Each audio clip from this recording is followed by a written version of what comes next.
My name is Catherine Kamau. Jesus Christ is my Lord and Savior. I received Christ in my heart on January 16th, 1988. And since then, he has been my refuge, fortress, and ever-present help. I'm married to one man, Michael Kamau Kega, and we have been blessed with 3 children. Our firstborn son, Evans Eric Kega Kamau, lives and works in California State. Our second son, Dennis Gemma Kamau, will soon graduate in Doctor of Medicine this year back home in Kenya. And our only daughter, Rosemary Wajiko Kamau, is also attending Kenya School of Law, and she also graduates as a lawyer. And we thank God for all these blessings. I was born in Kenya in a district called Murang'a, Central Province. I moved in Nairobi in 1978 and lived there until September 21st, year 2008, when I came to visit United States of America. As I speak, I'm in Washington, the Evergreen State.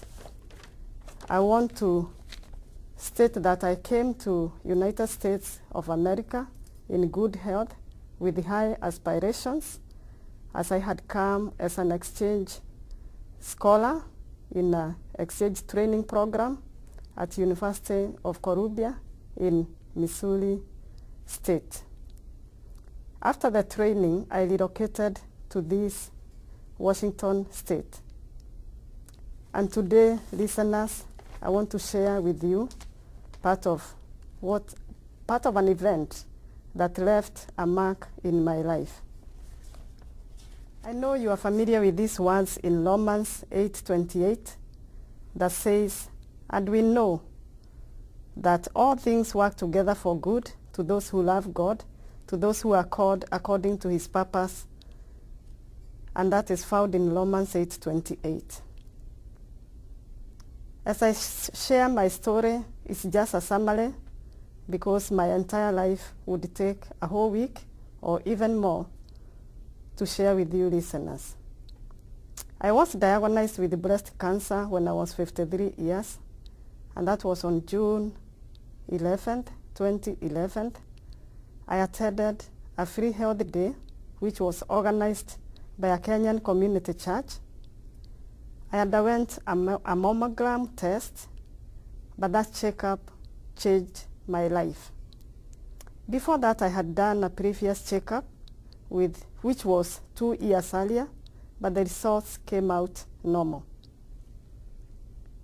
After this medical test, I received a call from one of the employees at a Swedish medical hospital, and I was asked to book another second appointment because they needed to confirm what the results were showing.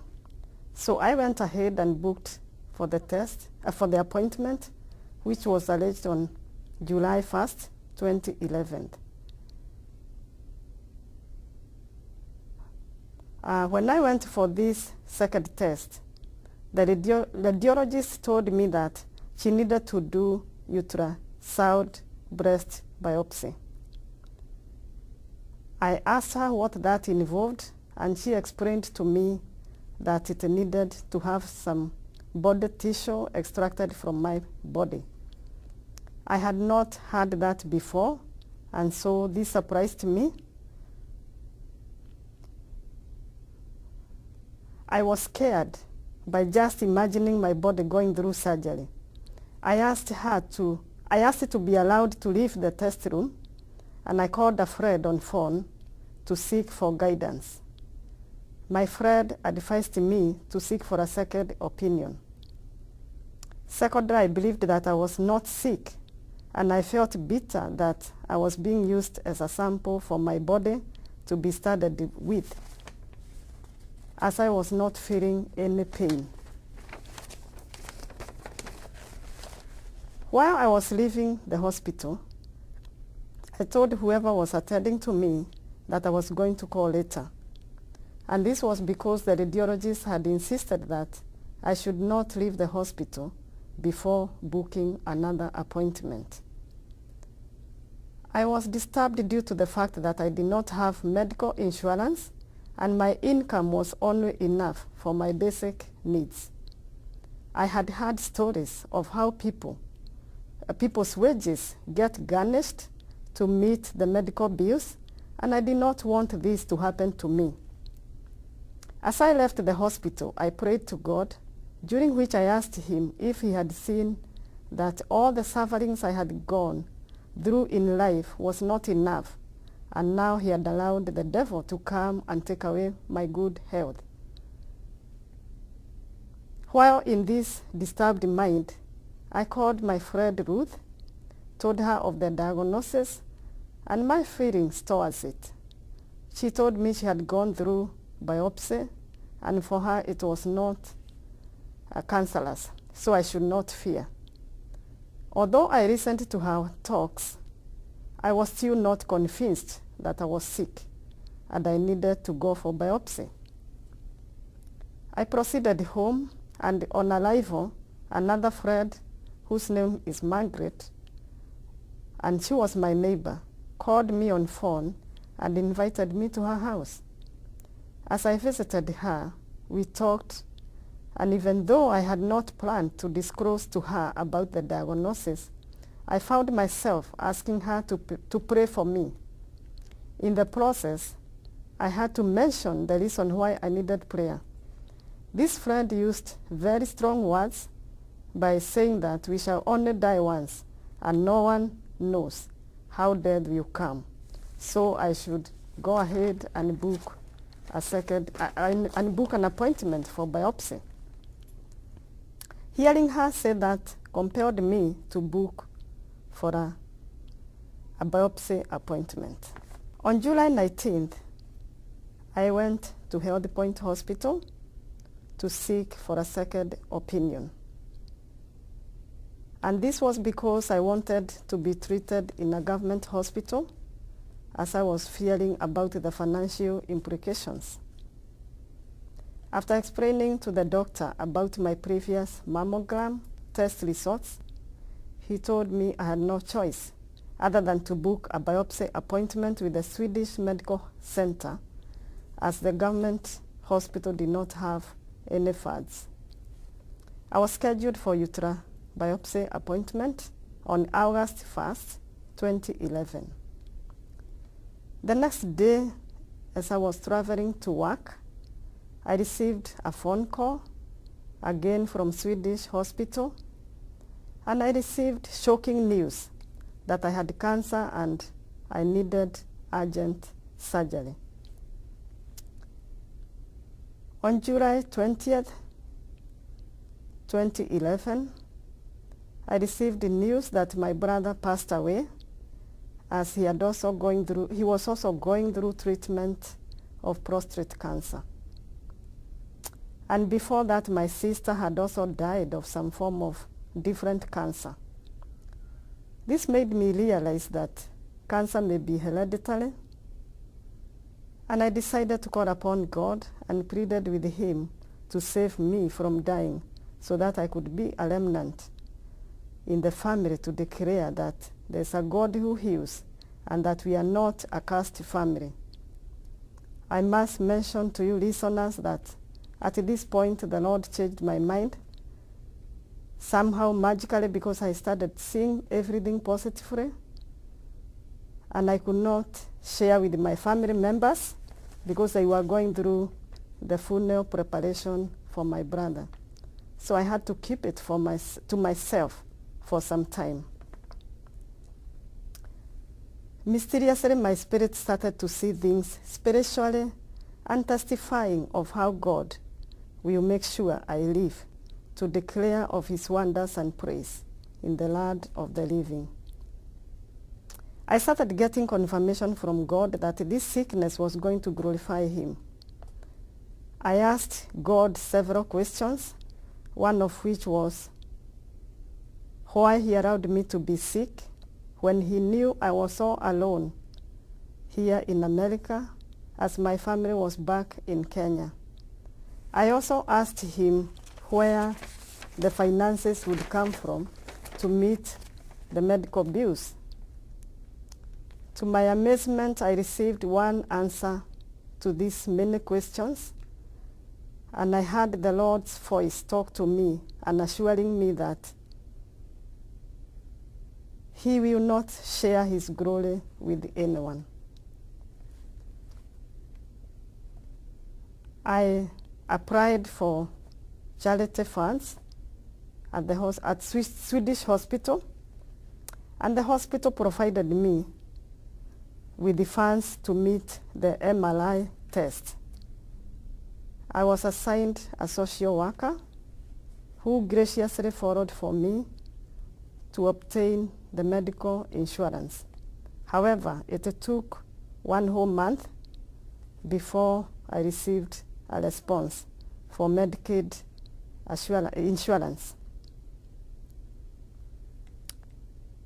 Through God's intervention, I received funds through the hospital charity program for my MRI test. And thereafter, Medicaid came through by confirming that they were going to sponsor my ongoing hospital bills. My husband and my 2 kids who are in Kenya were first oblivious to my case, since I wanted to keep them from worrying about me. However, a friend convinced me that I needed to inform them of what I was going through. And when I did that, they became a source of encouragement to me, as each day they were calling me to know how much progress I had made. And they went ahead and did research about cancer, and they would email me any relevant information that I needed to read at that particular time. My firstborn son also traveled all the way from California to come and see me and to give me moral support. I thank God for all the support that I received from my family members, from the church, and friends. The church continued to pray for me, and they also assisted me financially. During the MRI test, when I went to the test, the Lord was ministering to me, and I heard a voice confirming to me. And I imagined of the mightiness of God, how He controls and organizes the entire universe, such that all animals in the world and human beings who go about their lives concurrently, there has never been any commotion. And this was a confirmation to me of the mastery of the Lord. This gave me assurance that He is in charge of my health and everything will be fine. After receiving the results of the MRI, the doctor called and wanted to schedule the surgery date. I decided to go with 2 friends. One of them was a nurse, as I was advised that I may not be in a position to understand the medical terms. And this friend, who had some background in nursing, would help me to choose what option would fit me best. And so I thank God for friends. And I would advise any listener that may be facing that kind of a challenge to make sure that you have friends who can support you, and go to them for any consultation to see the doctor, as it makes a big difference. I was to choose between mastectomy and lumpectomy. From the explanation given by the doctor, either option was good for me because the breast cancer was diagnosed at first stage. However, the difference in the two was that mastectomy would require a major surgery, admission in hospital, and more time to recover. Besides, even with mastectomy, there was 1% chance of cancer recurring. As for lumpectomy, it was to be a minor surgery which did not require admission in hospital. and was to heal within a few days. And again, it required minor radiation, and it had 6% chances of recurring. The doctor explained to me that I didn't have to make a quick decision at that particular day. I needed to take some time and think over it. And at that point, I asked the doctor, since I had already done some research at this moment about how cancer spreads within a short time, so I asked the doctor if I'm going to have more time to make a decision, what effect would it be having in my body? And she explained that the type of cancer that was diagnosed would not spread as fast as other types of cancer. So I took time to pray about it, and I decided I will go for lumpectomy. I was convinced that I'll be among the 94% whose cancer does not recur. And so I chose lumpectomy. I decided I'm going to exercise my faith. Again, I considered that I would not afford many days of downtime, as I did not have any family members to support me with my daily living activities.